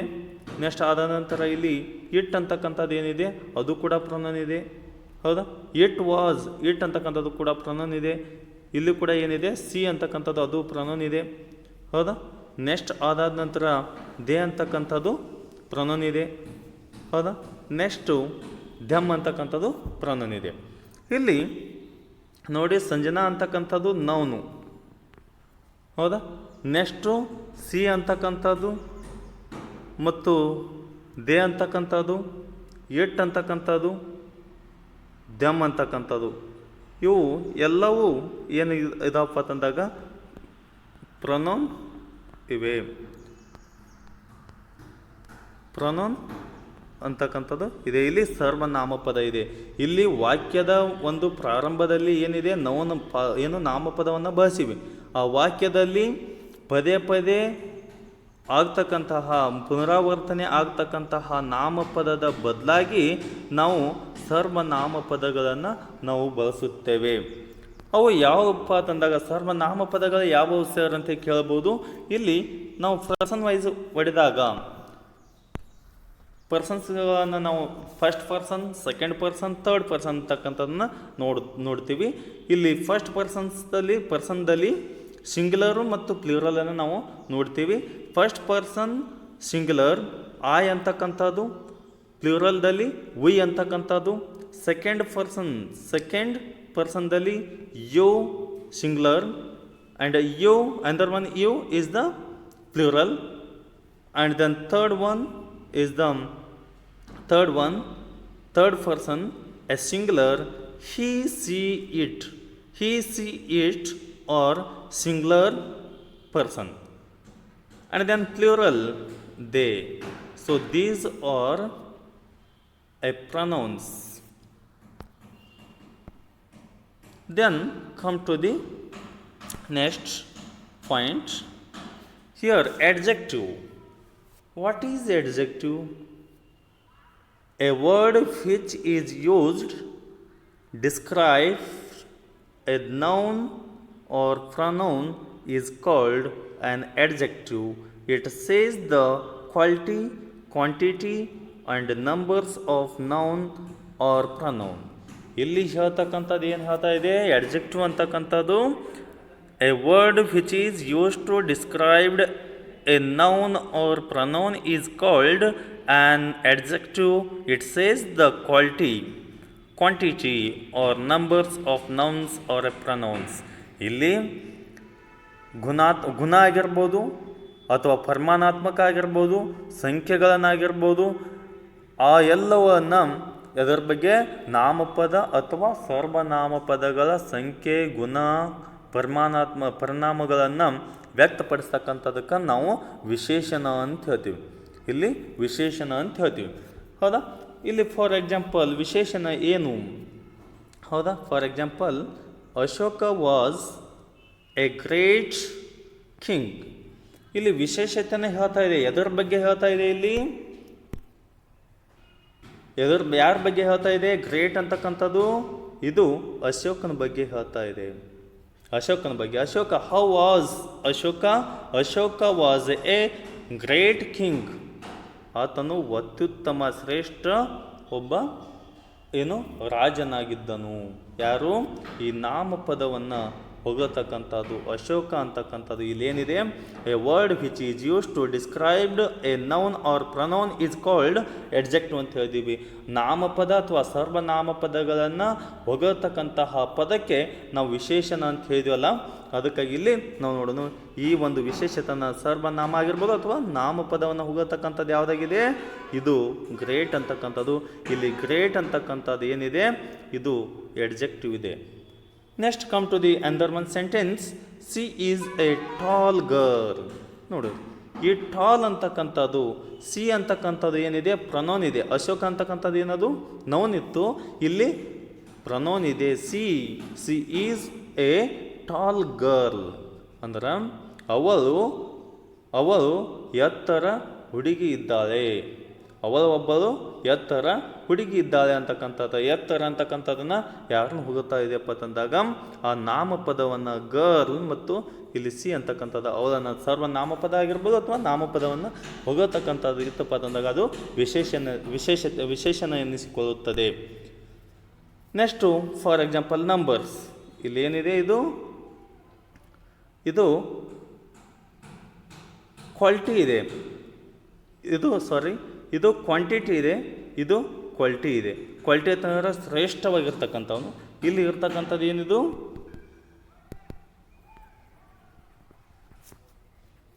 ಇಲ್ಲಿ ಇರ್ತಕ್ಕಂಥದ್ದು ಇದು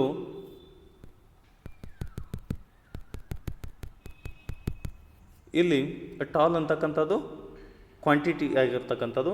come to the numbers.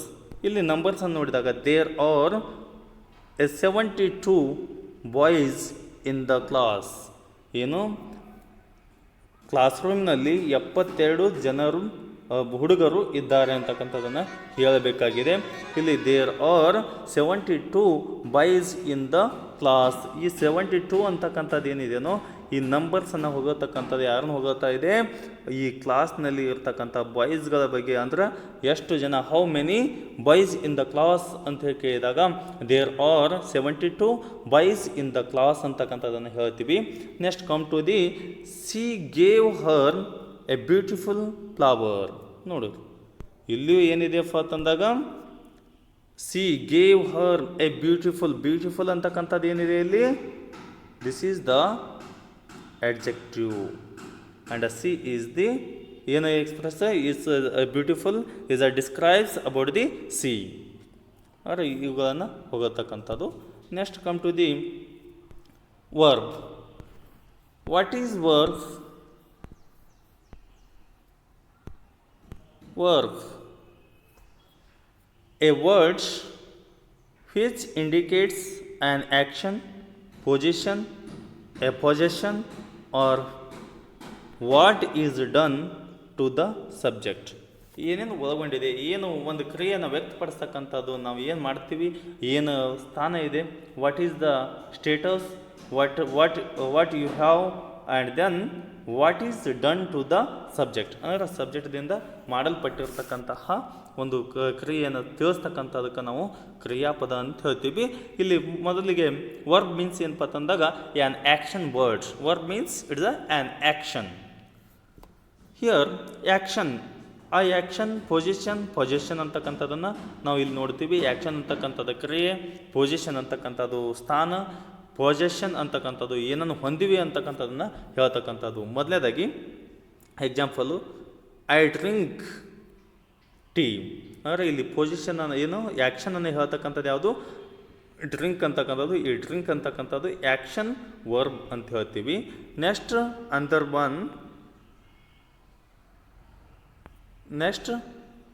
One is the India is rich in natural resources. ಇಲ್ಲಿ ಪೊಸಿಷನ್ನ ಸ್ಥಾನವನ್ನು ಹೇಳ್ತಾ ಇದೆ. ನಮ್ಮ ಭಾರತವು ಹೇಗಿದೆ ಅಂತಕ್ಕಂಥದ್ದು, ಭಾರತ ಹೇಗಿದೆ ಅಂತಕ್ಕಂಥದ್ದನ್ನು ಹೇಳ್ತಾ ಇದೆ. ನಮ್ಮ ಭಾರತವು ಒಂದು ನೈಸರ್ಗಿಕ ಸಂಪನ್ಮೂಲಗಳಲ್ಲಿ ಅತ್ಯಂತ ಶ್ರೀಮಂತವಾಗಿದೆ ಅಂತಕ್ಕಂಥದ್ದನ್ನು ಹೇಳ್ತಕ್ಕಂಥದ್ದು. ಇದು ಏನಪ್ಪ ಅಂತಂದ್ರೆ ಇಲ್ಲಿ ಪೊಸಿಷನ್ ಈಸ್ ಅಂತಕ್ಕಂಥದ್ದು ಪೊಸಿಷನನ್ನು ಸೂಚಿಸ್ತತಿ. India is rich in natural resources, ಒಂದು ಸ್ಥಾನವನ್ನು. For example, who are you? ಅವಾಗ ಒಂದು ಕ್ವಶನನ್ನು ಕೇಳಿದಾಗ ನೀನು ಯಾರು ಅಂತ ಕೇಳಿದಾಗ ಐ ಆಮ್ ಅ ಟೀಚರ್ ಅಂತ ಹೇಳ್ತೀವಿ. ಐ ಆಮ್ ಅ ಟೀಚರ್ ಅಂತಕ್ಕಂಥದ್ದು, ಟೀಚರ್ ಅಂತಕ್ಕಂಥದ್ದು ಏನಿದೆ ಅದನ್ನು ಸೂಚಿಸ್ತಕ್ಕಂಥದ್ದು ಯಾವುದು, ಈಜು. ಹೌದಾ, ಈಸ್ ಟೀಚರ್ ಅಂತಕ್ಕಂಥದ್ದು. ಅಲ್ಲಿ ಯಾಮ್ ಅಂತ ಹೇಳಿದ್ವಿ, ಯಾಮ್ ಅಂತಕ್ಕಂಥದ್ದು ನಾನು ಇದ್ದೇನೆ ಅಂತಕ್ಕಂಥದ್ದನ್ನು ಸೂಚಿಸ್ತತಿ. ಅಲ್ಲಿ ವರ್ಬ್ಗಳು, ಹೆಲ್ಪಿಂಗ್ ವರ್ಬ್ಗಳು ಬರ್ತವೆ, ಈಸ್, ಯಾಮ್, ಆರ್ ಅಂತಕ್ಕಂಥದ್ದು. ನಾವು ಇರ್ತಕ್ಕಂಥ status, what is of our status, ನಮ್ಮ ಸ್ಟೇಟಸ್ ಏನಿದೆ, ಸ್ಥಾನ ಏನಿದೆ ಅಂತಕ್ಕಂಥದ್ದನ್ನು ತಿಳಿಸ್ತಕ್ಕಂಥದ್ದೇ ಏನು, ಪೊಸಿಷನು. ಅಂದರ್ ಒನ್ ಪೊಸಿಷನ್ ಅಂತಕ್ಕಂಥದ್ದು ಏನು, ನಮ್ಮ ಹತ್ತಿರ ಏನಿದೆ ಅಂತಕ್ಕಂಥದ್ದನ್ನು ತಿಳಿಸ್ತಕ್ಕಂಥದ್ದು. ಪೊಸಿಷನ್ ಏನನ್ನು ನಾವು ಹೊಂದಿದ್ದೇವೆ. I have A car. ಹೌದಾ, ಐ ಹ್ಯಾವ್ ಎ ಕಾರ್ ಅಂತಕ್ಕಂಥದ್ದು ಏನಿದೆ ಇಲ್ಲಿ ಪೊಸಿಷನ್. ಹ್ಯಾವ್ ಅಂತಕ್ಕಂಥದ್ದು ಇಲ್ಲಿ ಇದರ ಬದಲಾಗಿ ನೀವು ಸಾಕಷ್ಟು ಬೇರೆ ಬೇರೆ ಹೆಲ್ಪಿಂಗ್ ವರ್ಬ್ಗಳನ್ನು ಹಾಕ್ಬೋದು. Have, had, has. ಸೊ ಈ ಥರನಾಗಿರ್ತಕ್ಕಂಥದ್ದು ಯಾಮ್, ಈಸ್ ಆರ್ ತಿಳಿಸ್ತಕ್ಕಂಥವು ಪೊಸಿಷನು. ಮತ್ತು ನಾವು ಏನನ್ನು ಹೊಂದಿವಿ ಅಂತಕ್ಕಂಥದ್ದು ತಿಳಿಸ್ತಕ್ಕಂಥದ್ದು ಹ್ಯಾವ, ಹ್ಯಾಸ್, ಹ್ಯಾಡ್ ಅಂತಕ್ಕಂಥದ್ದು ಬರುತ್ತೆ.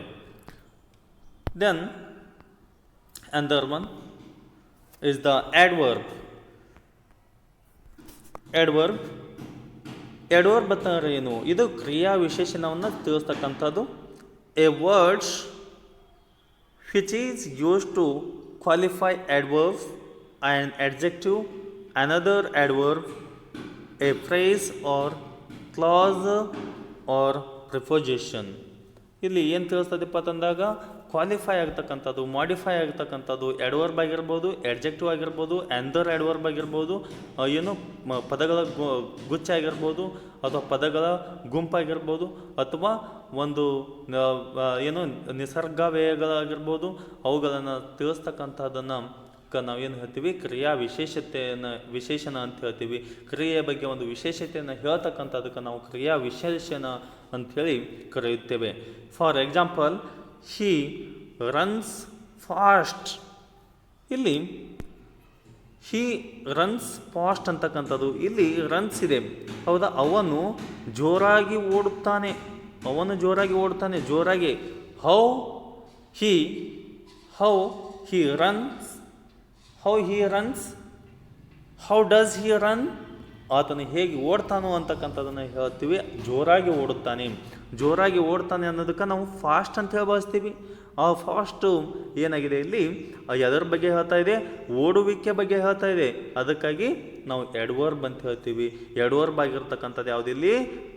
ಫಾಸ್ಟ್ ಆಗಿದೆ, ಹೌದಾ? ಇದು ಫಾಸ್ಟು ಇಲ್ಲಿ ಈ ವರ್ಬನ್ನು ಇಂಡಿಕೇಟನ್ನು ಮಾಡ್ತಕ್ಕಂಥದ್ದು. ನೋಡ್ರಿ, a word which is use to qualify a verb, an adjective, another adverb, a phrase or a clause or preposition ಅಂತಕ್ಕಂಥದ್ದು. ಇಲ್ಲಿ ಏನಿದೆ? ಮಾಡಿಫಿಕೇಶನ್. ಇಲ್ಲಿ ಕ್ವಾಲಿಫೈ ಆಗ್ತಕ್ಕಂಥದ್ದು, ಅದನ್ನು ಕ್ವಾಲಿಫೈಯನ್ನು ಮಾಡ್ತಕ್ಕಂಥದ್ದು ಯಾವುದಾಗಿದೆ? ಇಲ್ಲಿ ವರ್ಬ್ ಆಗಿದೆ. ಯಾವುದು ವರ್ಬು? ರನ್ನನ. It's a fast a describes about the verb. ಈ ವರ್ಬನ್ನು ಏನು ಮಾಡ್ತೈತಿ? ಇದು ಡಿಸ್ಕ್ರೈಬ್ ಮಾಡ್ತೈತಿ. ಯಾವುದು? ಫಾಸ್ಟ್ ಅಂತಕ್ಕಂಥದ್ದು. ನೆಕ್ಸ್ಟ್, ಅಂದರ್ ಒನ್ ಸೆಂಟೆನ್ಸ್, ಅಂದರ್ one example, she is quite an intelligent girl. ನೋಡು, ಇದು ಕ್ವಿಟ್ ಅಂತಕ್ಕಂಥದ್ದು ಎದರ ಬಗ್ಗೆ ಹೇಳ್ತಾ ಇದೆ? ಫೈಟ್ ಅಂತಕ್ಕಂಥದ್ದನ್ನು ಎದರ ಬಗ್ಗೆ ಹೇಳ್ತಾ ಇದೆ? ಈ ಒಂದು ಏನಪ್ಪ ಅಂತಂದರೆ ಎಡ್ಜೆಕ್ಟಿವ್. ಇಲ್ಲಿ ಏನಿದೆ? ಈ ಎಡ್ಜೆಕ್ಟಿವ್ದ ಬಗ್ಗೆ ಹೇಳ್ತಾ ಇದೆ. ಎಡ್ಜೆಕ್ಟಿವ್ ಅಂತಕ್ಕಂಥದ್ದು ಯಾವುದು? ಇಂಟೆಲಿಜೆಂಟ್ ಅಂತಕ್ಕಂಥದ್ದು ಎಡ್ಜೆಕ್ಟಿವ್ ಇದೆ. ಆ ಎಡ್ಜೆಕ್ಟಿವನ್ನು ಹೋಗತಕ್ಕಂಥದ್ದು ಯಾವುದು? ಕ್ವಿಟ್ ಅಂತಕ್ಕಂಥದ್ದು. ಈ ಕ್ವೈಟ್ ಅಂತಕ್ಕಂಥದ್ದು ಎಡ್ವರ್ಬ್ ಆಗಿದೆ, ಹೌದಾ? ಎಡ್ವರ್ಬ್ ಇದು ಯಾರನ್ನ ಹೋಗ್ತಾ ಇದೆ? ಇಲ್ಲಿ ಆ ಇಂಟೆಲಿಜೆಂಟ್ ಹೇಗಿದೆ ಅಂತಕ್ಕಂಥದ್ದು. ಆ intelligent, quite an intelligent girl, ಅತ್ಯಂತ ತುಂಬ ತುಂಬ ಜ್ಞಾನವಂತ ಹುಡುಗಿ ಇದ್ದಾಳೆ ಅವಳು ಅಂತಕ್ಕಂಥದ್ದನ್ನು ಹೇಳ್ತಕ್ಕಂಥದ್ದು. ತುಂಬ ಅಂದರೆ ಅತಿಶಯವಾಗಿ ಹೇಳ್ತಕ್ಕಂಥದ್ದು. ನೆಕ್ಸ್ಟ್ ಒನ್, ಅಂದರ್ one, this is the adjectives are described, and then it is a intelligent. Quite is a described of the adjective word intelligent. Another one, she can run very fast. ನೋಡು, another adverb ಅಂತ ಹೇಳ್ತೀವಿ. ಎಡ್ವರ್ಬ್ನ ಹೋಗತಕ್ಕಂಥದ್ದು. she can run very fast. ಈ run ಅಂತಕ್ಕಂಥದ್ದು ಏನಿದೆ? ಈ ರನ್ನನ್ನು ಓಡುವಿಕೆ ಅಂತಕ್ಕಂಥದ್ದನ್ನು ಫಾಸ್ಟ್ ಹೋಗುತ್ತಾ ಇದೆ. Fast is a describes about the run, but a very is a describing of the fast. ಅಂದ್ರೆ ಫಾಸ್ಟನ್ನು ವೇರಿ ಅಂತಕ್ಕಂಥದ್ದು ಏನಿದೆ? ಇಲ್ಲಿ ಎಡ್ವರ್ಬ್ ಇದೆ. ಇದು ಎಡ್ವರ್ಬನ್ನು ಹೋಗತಕ್ಕಂಥದ್ದು. This is also adverb sentence. And then the ship has sailed right round the world. ನೋಡಿ, ಇಲ್ಲಿ ನಾ ಏನು ಹೇಳಿದೆ? ಇಲ್ಲಿ ಪ್ರಿಪೋಸಿಷನ್ ಕೂಡ ಹೋಗತತಿ ಅಂತ ಹೇಳಿದೆ, ಹೌದಾ? A preposition round is A modification. It's a modified of the right. ಅಂದರೆ ಈ ರೈಟನ್ನು ಏನು ಮಾಡ್ತೈತಿ? ಈ ರೌಂಡ್ ಅಂತಕ್ಕಂಥ ಪ್ರಿಪೋಸಿಷನನ್ನು ಹೋಗತಕ್ಕಂಥದ್ದು ಯಾವುದು? A right. Adverb is modify the preposition. Round ಅಂತಕ್ಕಂಥದ್ದು ಏನು? Preposition. The ship has sailed right round the worlds ಅಂತಕ್ಕಂಥದ್ದು ಇದು preposition. Another one is the unfortunately she is not sent to jail ಅಂತಕ್ಕಂಥದ್ದು. ಇದೇನು? ಇಡೀ it's the a qualifies whole sentence. ಇಲ್ಲೇನಿದೆ, ಇಲ್ಲಿ ಎರಡು ವರ್ಬ್, ಇದು ಅನ್ಫಾರ್ಚುನೇಟ್ಲಿ ಅಂತಕ್ಕಂಥದ್ದು ಎರಡು ವರ್ಬ್ ಇದೆ. ಇದು ಏನು ಮಾಡ್ತದಪ್ಪ ಅಂತಂದ್ರೆ ಕ್ವಾಲಿಫೈ, ಇಡೀ ಫುಲ್ ಸೆಂಟೆನ್ಸನ್ನು ಕ್ವಾಲಿಫೈಯನ್ನು ಮಾಡ್ತಕ್ಕಂಥದ್ದು ಯಾವುದಾಗಿದೆ, ಈ ಅನ್ಫಾರ್ಚುನೇಟ್ಲಿ. ಇದು ಅನ್ಫಾರ್ಚುನೇಟ್ಲಿ ಅಂತಕ್ಕಂಥದ್ದು ಕ್ರಿಯಾ ವಿಶೇಷಣವನ್ನು ಹೇಳ್ತಕ್ಕಂಥದ್ದಾಗಿದೆ. Then come to the preposition. What is preposition? Preposition, pre means first, it's the very first. Pre means first, another one is the position means ಸ್ಥಾನ. ಏನು position means ಸ್ಥಾನ ಅಂತ ಹೇಳ್ತೀವಿ ನಾವು. ಈ ಸ್ಥಾನ, ಈ ಒಂದು ಪ್ರಿಪೋಸಿಷನನ್ನು ಹೇಳ್ತಕ್ಕಂಥದ್ದು ಯಾವುದಪ್ಪ ಅಂತಂದಾಗ, ವಾಟ್ ಈಸ್ ಪ್ರಿಪೋಸಿಷನ್? ಇದರ ಒಂದು ಡೆಫಿನಿಷನ್ ನೋಡಿದಾಗ, A preposition indicates the relationship between a noun or pronouns with another word or words in a sentence. ಇದು ಒಂದು ಸಂಬಂಧ, ನಾಮಪದ ಆಗಿರ್ಬೋದು ಅಥವಾ ಸರ್ವನಾಮಪದಗಳ ನಡುವಿನ ಸಂಬಂಧವನ್ನು ಸೂಚಿಸ್ತಕ್ಕಂತಹ ಪದಗಳಿಗೆ ನಾವು ಸರ್ಗಾವ್ಯಯಗಳು ಅಂತ ಹೇಳ್ತೀವಿ. ಸರ್ಗಾವ್ಯಯಗಳು ಅಂತ ಹೇಳ್ತೀವಿ. ಅದು ಯಾವುದಪ್ಪ ಅಂತಂದಾಗ, for example, the book is on the table. On ಅಂತಕ್ಕಂಥದ್ದು ಎರಡು ವಸ್ತುಗಳ ಬಗ್ಗೆ ನಡುವಿನ ಸಂಬಂಧವನ್ನು ಸೂಚಿಸ್ತಕ್ಕಂಥದ್ದಾಗಿದೆ.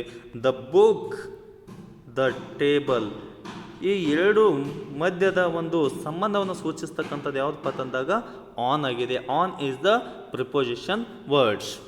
ಅಂದರ್ one, the book is besides the table. The table ಮತ್ತು ದ ಬುಕ್ ಅಂತಕ್ಕಂಥ, ಟೇಬಲ್ಗೆ ಮತ್ತು ಬುಕ್ಕಿನ ನಡುವಿನ ಸಂಬಂಧವನ್ನು ಸೂಚಿಸ್ತಕ್ಕಂಥದ್ದು ಯಾವುದಿದೆ, ಬಿಸೈಡ್ ಅಂತಕ್ಕಂಥದ್ದು, ಪಕ್ಕದಲ್ಲಿ. The book is on the table, ಪುಸ್ತಕವು ಟೇಬಲ್ ಮೇಲೆ ಇದೆ ಅಂತಕ್ಕಂಥದ್ದನ್ನು ಹೇಳ್ಬೋದು. The book is beside the table, ಪುಸ್ತಕವು ಟೇಬಲದ ಏನು ಪಕ್ಕದಲ್ಲಿ ಇದೆ ಅಂತಕ್ಕಂಥದ್ದನ್ನು ಹೇಳ್ಬೋದು. ಸೊ ಈ ರೀತಿಯಾಗಿ ಈ ಪ್ರಿಪೋಸಿಷನ್ ಏನಪ್ಪ ಅಂತಂದ್ರೆ ಎರಡು ನಾಮಪದ ಆಗಿರ್ಬೋದು ಅಥವಾ ಏನು ಸರ್ವನಾಮಪದಗಳ ಒಂದು ನಡುವಿನ ಸಂಬಂಧವನ್ನು ತಿಳಿಸ್ತಕ್ಕಂಥದ್ದು ಯಾವುದಪ್ಪ ಅಂತಂದಾಗ ಉಪಸರ್ಗಾವ್ಯಯ ಅಂತ ಹೇಳ್ತೀವಿ ನಾವು. Come to the next point, last point, conjunction. What is conjunction? A conjunction join two words or sentence. Conjunction join two words or sentences. ಇಲ್ಲಿ ಶಬ್ದಗಳ ಚಯನವನ್ನು ಮಾಡ್ಕೋತಕ್ಕಂಥದ್ದಾಗಿರ್ಬೋದು ಅಥವಾ ಸೆಂಟೆನ್ಸ್ಗಳನ್ನು, ವಾಕ್ಯಗಳನ್ನು ಕೂಡಿಸ್ತಕ್ಕಂಥದ್ದು ಆಗಿರ್ಬೋದು. For example, he knows neither English nor French. ಇಲ್ಲಿ he knows, what knows? He knows neither English nor French. ಇಲ್ಲಿ ಏನು ಹೇಳ್ತಾ ಇದೆಯಪ್ಪ ಅಂತಂದಾಗ, ಇಲ್ಲಿ ಈ ನೈದರ್ ಅಂತಕ್ಕಂಥದ್ದು, ನಾರ್ ಅಂತಕ್ಕಂಥದ್ದು ಏನು ಇಂಡಿಕೇಟ್ಸ್ ಮಾಡ್ತಾ ಇದೆಯಪ್ಪ ಅಂತಂದಾಗ ಎರಡು ವಾಕ್ಯಗಳನ್ನು ಜೋಡಣೆಯನ್ನು ಮಾಡ್ತಾ ಇದೆ. ಇಲ್ಲಿ ನಾವು ಏನು ಹೇಳ್ಬೋದು, ಬೇರೆ ಸಪ್ರೇಟ್ ಸೆಂಟೆನ್ಸ್ ಮಾಡಿದಾಗ ಡಿಫ್ರೆಂಟ್ ಆಗಿರ್ತಕ್ಕಂಥದ್ದು. ಹಿ ನೋಸ್ ಇಂಗ್ಲೀಷ್ ಅಥವಾ he does not know English, does not know French ಅಂತಕ್ಕಂಥದ್ದನ್ನು ಹೇಳಬಹುದು. ಈ ಥರನಾಗಿ ಹೇಳ್ತಕ್ಕಂಥ ಸೆಂಟೆನ್ಸನ್ನು, ಇದನ್ನ ಜೋಡಣೆಯನ್ನು ಮಾಡ್ತಕ್ಕಂಥದ್ದು ಯಾವುದು, ನೈದರ್ ಮತ್ತು ನಾರ್ ಅಂತಕ್ಕಂಥ ಶಬ್ದಗಳಿಂದ ಎರಡು ಸೆಂಟೆನ್ಸ್ಗಳನ್ನು ಕೂಡಿಸಲಾಗಿದೆ. ಹಿ knows neither English nor French. ಹೌದಾ, ಅವನಿಗೆ ಇಂಗ್ಲೀಷವು ಗೊತ್ತಿಲ್ಲ, ಫ್ರೆಂಚವು ಗೊತ್ತಿಲ್ಲ ಅಂತಕ್ಕಂಥದ್ದನ್ನು ಹೇಳಬೇಕಾದಾಗ ನಾವು ಈ ರೀತಿಯಾಗಿ ಹೇಳ್ತೀವಿ. ಅಂದರ್ one, Bharati Aarti, Bharati and Aarti. And ಅಂತಕ್ಕಂಥದ್ದು ಏನು ಇಂಡಿಕೇಶನ್, ಏನು ಇದು ಒಂದು ಕಂಜಕ್ಷನ್ಸ್ ವರ್ಡ್ ಆಗಿರ್ತಕ್ಕಂಥದ್ದು ಆ್ಯಂಡ್ ಅಂತಕ್ಕಂಥದ್ದು. ಭಾರತಿ ಮತ್ತು ಆರತಿ ಎಲ್ಲಿಪ್ಪ ಅಂತಂದಾಗ ದೇವಾಲಯಕ್ಕೆ ಹೋದರು. ಹೌದಾ, ದೇವಾಲಯಕ್ಕೆ ಹೋದರು. ಇಲ್ಲಿ ಎರಡು ಸೆಂಟೆನ್ಸ್ ಏನು, there are a two parts of the sentence. ಎರಡು ಸೆಂಟೆನ್ಸ್ ಇದಾವೆ. ಆ ಎರಡು ಸೆಂಟೆನ್ಸ್ಗಳನ್ನು ಜೋಡಣೆಯನ್ನು ಮಾಡ್ತಕ್ಕಂಥದ್ದು ನೋಡಿ. ಇದು ನಾವು ಸಪ್ರೇಟ್ ಹೇಳಬೇಕಪ್ಪ ಅಂತಂದಾಗ, ಸಪ್ರೇಟ್ ಮಾಡಿ ಹೇಳಬೇಕಾದಾಗ ಎರಡು ಸೆಂಟೆನ್ಸ್ ಹೇಳಬೇಕಾಗುತ್ತೆ. ಭಾರತಿ ವೆಂಟ್ ಟು ಟೆಂಪಲ್ ಅಂತ ಹೇಳಬೇಕು. ಅಂದರ್ ಒಂದು sentence Arati went to temple ಅಂತ ಹೇಳಬೇಕು. ಅಂದರೆ ಎರಡು ಸಲ ಅಂದ್ರೆ ಲಾಂಗ್ ಸೆಂಟೆನ್ಸನ್ನು ಹೇಳಬೇಕಾಗುತ್ತೆ. ಅದನ್ನ ಲಾಂಗ್ ಸೆಂಟೆನ್ಸನ್ನು ಹೇಳೋ ಬದಲಾಗಿ ನಾವು ಶಾರ್ಟಾಗಿ ಹೇಳಬೇಕಪ್ಪ ಅಂತಂದಾಗ ಇಲ್ಲಿ ಕಂಜಕ್ಷನ್ ಅಂತಕ್ಕಂಥದ್ದು ಬಹಳಷ್ಟು ಮುಖ್ಯವಾಗಿ ಯೂಸ್ ಮಾಡಬೇಕಾಗುತ್ತೆ. ಇಲ್ಲಿ Bharati and Aarti went to temple, and ಅಂತಕ್ಕಂಥದ್ದು ಕಂಜಕ್ಷನ್ ವರ್ಡು. ಅಂದರ್ ಒಂದು sentence I can see you before 10 p.m. Or after 5 p.m. ನೋಡ್ರಿ, ಐ ಕ್ಯಾನ್ ಸಿ ಯು ಅಂದ್ರೆ ನಾನು ನಿನಗೆ ಭೇಟಿ ಆಗಬೇಕಪ್ಪ ಅಂತಂದಾಗ 10 ಗಂಟೆದಕ್ಕಿಂತ ಮುಂಚಿತವಾಗಿ ಅಥವಾ ಅಂತಕ್ಕಂಥದ್ದು ಏನಿದೆ ಕಂಜಕ್ಷನ್ ವರ್ಡ್ ಇದೆ. ಇಲ್ಲಿ 2 ಸೆಂಟೆನ್ಸ್ಗಳನ್ನು ಬದಲಾಗಿ ನಾವು ಒಂದೇ ಸೆಂಟೆನ್ಸ್ನಲ್ಲಿ ಹೇಳಬೇಕಾಗಿದೆ. ಹೌದಾ? I can see you before 10 p.m. Or after 5 p.m. Another one example, she weeps because her child died. ನೋಡಿ, ಅವಳು ಅಳುತ್ತಾಳೆ ಯಾಕೆಪ್ಪ ಅಂತಂದಾಗ ಹರ್ ಚೈಲ್ಡ್ ಡೆಡ್. ಇದನ್ನು ನಾವು 2 ಸಲ ಹೇಳಬೇಕಾಗುತ್ತೆ, 2 ಸೆಂಟೆನ್ಸನ್ನು ಮಾಡಿ ಹೇಳಬೇಕಾಗುತ್ತೆ. She weeps her child dead. ಇದನ್ನು 2 ಥರನಾಗಿ ನಾವು ಒಂದೇ ಸೆಂಟೆನ್ಸಲ್ಲಿ ಹೇಳಬೇಕಪ್ಪ ಅಂತಂದಾಗ she weeps because her child dead. Because ಅಂತಕ್ಕಂಥದ್ದು ಏನು ಮಾಡುತ್ತೆ ಇಲ್ಲಿ, ಈ ಒಂದು ಜಾಯಿನ್ ಅಂದ್ರೆ conjunction join 2 words or sentences. ಇಲ್ಲಿ 2 ವರ್ಡ್ಸ್ ಇದೆ. ಹೌದಾ? ಇಲ್ಲಿ 2 ಸೆಂಟೆನ್ಸ್ಗಳನ್ನು ಜೋಡಣೆಯನ್ನು ಮಾಡ್ತಕ್ಕಂಥದ್ದು ಯಾವುದಾಗಿದೆ, ಬಿಕಾಸ್ ಅಂತಕ್ಕಂಥದ್ದಾಗಿದೆ. Next she is poor but honest. ನೋಡಿರಿ, ಇಲ್ಲಿ ಏನಿದೆಯಪ್ಪ ಅಂತಂದಾಗ she is poor but honest. But ಅಂತಕ್ಕಂಥದ್ದು ಏನಿದೆ ಇಲ್ಲಿ, ಆದರೆ. She is poor but honest, ಅವಳು ಬಡವಳಿದ್ದಾಳೆ ಆದರೆ ಅವಳು ಪ್ರಾಮಾಣಿಕಳು ಅಂತಕ್ಕಂಥದ್ದನ್ನು ಹೇಳ್ತಕ್ಕಂಥದ್ದನ್ನು ನಾವು ಇಲ್ಲಿ ಕಂಜಕ್ಷನ್ ಅಂತ ಹೇಳ್ತೀವಿ. Conjunction join 2 words or sentence ಅಂತ ಹೇಳಿ ಕರ್ತೀವಿ. Okay, next come to the next sentence. Next parts of speech, interjection. Interjection is a word which is used to express some sudden feelings or emotions is called an interjection ಅಂತ ಹೇಳ್ತೀವಿ. ಒಮ್ಮಿನೊಮ್ಮೆ ನಮಗೆ ಒಂದು ಭಾವನೆಗಳನ್ನು ದುಃಖಭರಿತವಾಗಿರ್ಬೋದು ಅಥವಾ ಸಂತೋಷದಾಯಕವಾಗಿರ್ತಕ್ಕಂಥದ್ದುಗಳಾಗಿರ್ಬೋದು, ಇವು ಎಲ್ಲವುಗಳನ್ನು ನಾವು ಭಾವನೆಗಳನ್ನು ವ್ಯಕ್ತಪಡಿಸ್ತಕ್ಕಂಥದಕ್ಕೆ ನಾವು ಇಂಟರ್ಜೆಕ್ಷನ್ ಅಂತ ಹೇಳ್ತೀವಿ. For example, alas he is dead. Alas he is dead. ಹೌದಾ? ಅವನು ಅಯ್ಯೋ ಹಿ ಈಸ್ ಡೆಡ್ ಅಂದ್ರೆ ಅವನು ಸತ್ತನು, ಸಾಯಲ್ಪಟ್ಟನು ಅಂತಕ್ಕಂಥದ್ದು ಒಮ್ಮಿನೊಮ್ಮೆ ದುಃಖಿತವಾಗಿರ್ತಕ್ಕಂಥದ್ದು. ಹೌದಾ? ಅಂದರ್ one sentence, hush there are coming. ಅವ್ರು ಬರ್ತಾ ಇದ್ದಾರಾ, ಅಯ್ಯೋ ಅಂತಕ್ಕಂಥದ್ದನ್ನು ಅಂದ್ರೆ ಹುಷ ಅಂತಕ್ಕಂಥದ್ದನ್ನು ಹೇಳ್ತಕ್ಕಂಥದ್ದು. ಇವು ಖುಷಿಯಾಗಿರ್ತಕ್ಕಂಥದ್ದು. Hurray we are won the match. So ಈ ಥರನಾಗಿ ಹೇಳ್ತಕ್ಕಂಥವುಗಳಿಗೆ ನಾವು ಏನಂತ ಹೇಳ್ತೀವಿ, ಇಂಟರ್ಜೆಕ್ಷನ್ ಅಂತ ಹೇಳ್ತೀವಿ. ಆ ಇಂಟರ್ಜೆಕ್ಷನ್ ಅಂತಂದಾಗ a word which is use to expressed some sudden feeling or emotion is called an interjection ಅಂತ ಹೇಳ್ತೀವಿ. Okay, thank you very much for watching our videos.